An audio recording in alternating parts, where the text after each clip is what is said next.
Brothers and sisters of the International Brotherhood of Biliary Tract Workers, it's an honor and a privilege for me to stand before you today as your president on the occasion of this, our 50th national meeting.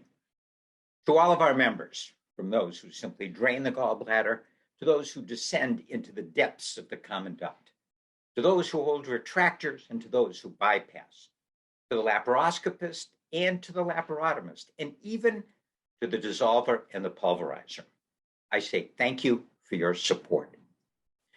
Brothers and sisters, I report to you today that our union is strong. And what a year it's been. As biliary tract workers, our concerns are the concerns of all working Americans.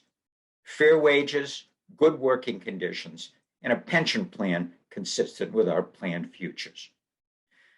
But before I address the major issues of the last year, let me tell you about a little girl I saw at a chapter meeting of the IBBTW, Chapter 843 in Biliary, Ohio. Her dad had just begun working in the ducts. He came home one day after retrieving a particularly nasty stone. It was his first time near the ampulla, and we all know what that is like. "Daddy," the little girl said, "why are you so tired?" "I was near the ampulla today," he responded, his face drawn and haggard. "Do you have to do this again, Daddy?" "Yes, dear. As long as there are bile duct stones, men and women will be expected to go down into those ducts and get them out. You see, honey, that's my job. I'm a biliary tract worker." This man, a dedicated IBBTW brother, had summed it all up. He had a burdensome workload, but he had the benefits that came from that hard work. This man and his family, due to our union, didn't have to worry. The IBBTW is looking out for him and for that little girl in Ohio. Look at how this organization helps its brothers and sisters. Look at what we've accomplished in the last year. Number one, the Charcot House for biliary tract workers with bile abuse problems. The societal scourge of bile abuse has affected our union, just as it has affected the rest of the nation. We're particularly susceptible to its lure since we work around it every day. Let us never forget the overpowering attraction of clear bile. Work with it, suction it, but discard it. The black market in American bile, this particular fluid has flourished. Bordeaux green has been our latest challenge. This is a French import, the result of all those heavy reduction sauces created by overpaid star chefs. This Bordeaux green seems to have a particularly strong addictive potential. But we initiated the American Bile First program to eliminate this foreign competition. I pledge to you as your president that we will never outsource American biliary production. Number two, the establishment of Lushka World, the home for retired biliary tract workers. What better place for a biliary tract worker to spend the golden years than at Lushka World? This beautiful facility, built at the base of Bob's Quarry in Indiana, has a current census of 253 retired biliary tract workers. From the beautiful grounds, these retirees can look up and see stones, crevices, and waterfalls, fitting reminders of their past careers. Number two, Stricture House, the special facility for workers involved in ductal injuries. We know the devastating effects of a ductal injury on the patient. It is seldom known of the effects on the biliary tract worker. Stricture House is a retreat and rehabilitation area up and running, thanks to the efforts of our dedicated brothers and sisters in this union. Number three, the Maritzi Home for the Laparoscopically Insane. The Maritzi Home for the Laparoscopically Insane is a marvelous facility.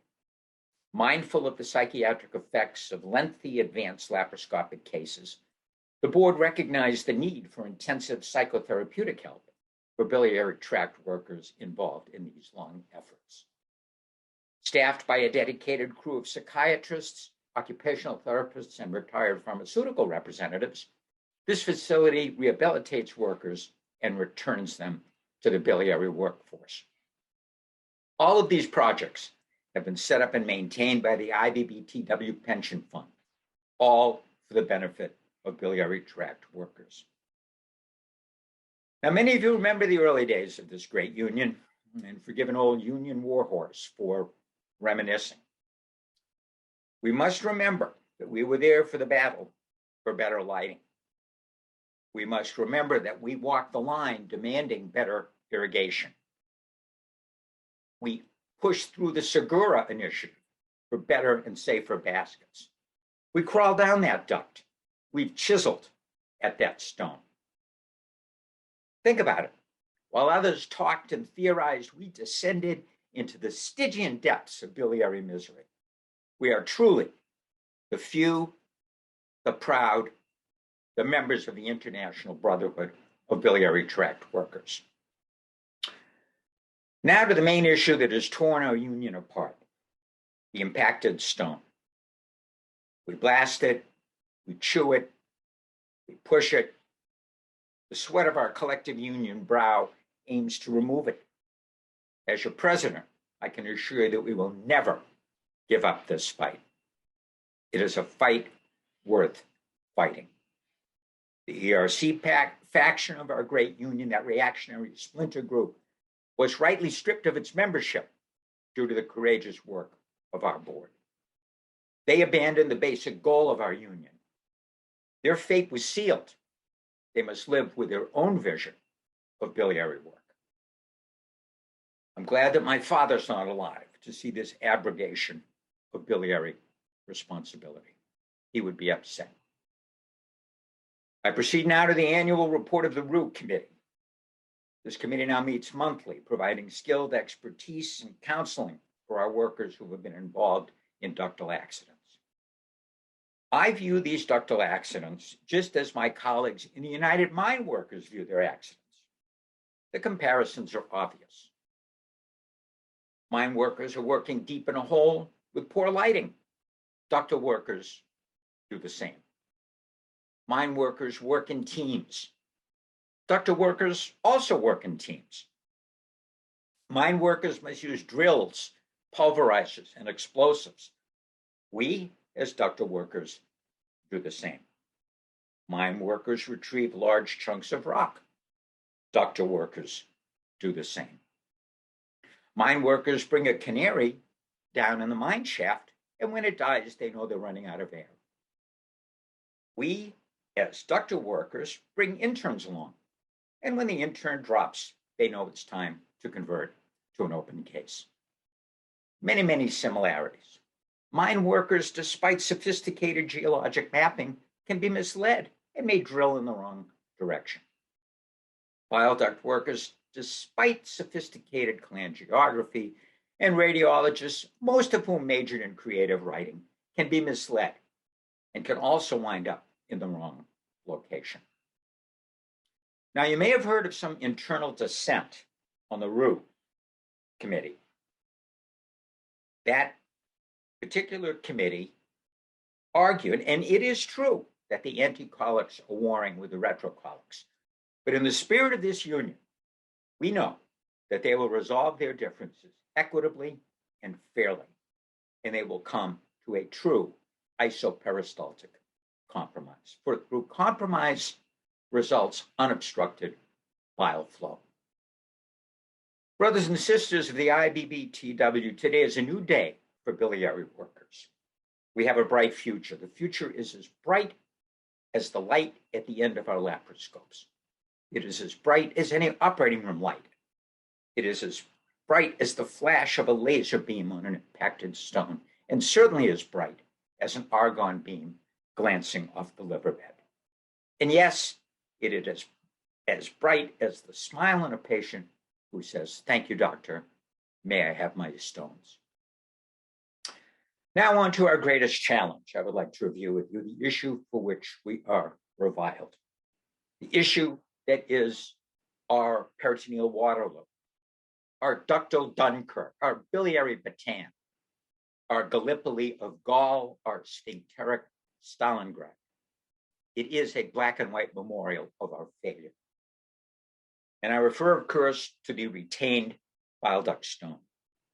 Let me assure you and all of our members and the people of this great nation that the IBBTW is doing everything possible to eliminate this problem. The public must understand that there is a basic design flaw in our work environment that accounts for most of these stones. Yet we press on. We irrigate, we film, we lavage, we gavage, we bacchus in Fogarty, we levine, we segura. On occasion, we macarena, we twerk, and we hora, and yet we press on. Eric Steinloser, our union brother who has had so much experience with this problem, has worked with the board's public relations committee to explain to the American people how these stones could possibly be retained. Yet most of the public does not understand. But the public, brothers and sisters of the IBBTW, they've never schlepped down a bile duct at 2 a.m. The public has never had to chisel out an eroding rock. The public has never had to grasp a rolling concretion with a flimsy wire as the stone is buffeted about by the erratic waves of pressurized irrigant. The public also has never had to stand before a family in a surgical waiting room in wet sneakers. I say this to the American people. Say it clearly and in front of everyone. Develop your stones. But when you retain your stones, do not blame the hardworking members of the IBBTW. Put the blame where it belongs, on the embryology of the biliary tract. For we know when the ectoderm migrated from the mesoderm, it took a left at the ventral anlagen, angulating the lower end of the shaft in which we work. It formed a hidden place, a sneaky, dishonest, sniffling cul-de-sac in which stones cower and hide. That, brothers and sisters, is beyond anyone's control. And now a few words for our brothers and sisters in the IBPW, the International Brotherhood of Pancreatic Workers. As you know, over the years, we have had an uneasy alliance with this particular group. We work on a conduit of digestion just as they do. We share a common pathway and a common goal. But their responses have always been out of proportion to the injuries inflicted upon them. What Sonny was in The Godfather, the IBPW has been to the Biliary Tract Union. Let me explain. We leak bile. They swell up and cause the entire organization to go into shock. We may change the color of our organization. They take away the life breath of our organization. We are somewhat slow and deliberative, and yet they have a hair trigger. We work with them side by side through inflammation, necrosis, through edema and liquefaction, through poking and prodding, through catheterization and irrigation. We share a common enemy, the impacted stone, and we share a common exit, the impula. Let's remember, our similarities are greater than our differences. These valiant pancreatic workers, debrided and cannulated, pierced and scanned, probed and aspirated, are our toughest comrades. They deserve our respect and our cooperation. So today, to our union membership, I announce a new alliance between the IBBTW and the IBPW. It is the IBBTPW, the International Brotherhood of Biliary Tract and Pancreatic Workers. We will combine our unions and will work for a better biliodigestive future for all Americans. That future is our future. Our future decides the fate of the food of the world, from the lowest solitary grain to the medallion of veal, from the latke to the loin of lamb, from the tortilla to the tenderloin, from the hummus to the ham hock, from the kreplach to the kugel, from the manicotti to the marsala, Brothers and sisters, that's our path. I will end my remarks with a short story. Last Thursday, I visited our main office in Milwaukee. I met with the board. We had lunch. The menu was a very typical lunch for an IBBTW worker. Reuben sandwich, a couple of blintzes, Philly cheesesteak with a side of Alfredo sauce, followed by vanilla shake and a buttered, low-fat cheese Danish. We also had a delightful platter of Gouda camembert, Stilton brie, and a can of spray Velveeta. Now, after lunch, I looked at those dedicated board members. None had abdominal pain. None belched. None was grabbing his upper abdomen. None was jaundiced. That picture of digestion, those satisfied postprandial faces, that is the essence of our union. Brothers and sisters, it's been a privilege to serve as your president. Thank you. God bless you. And God bless the International Brotherhood of Biliary Tract workers. Thank you.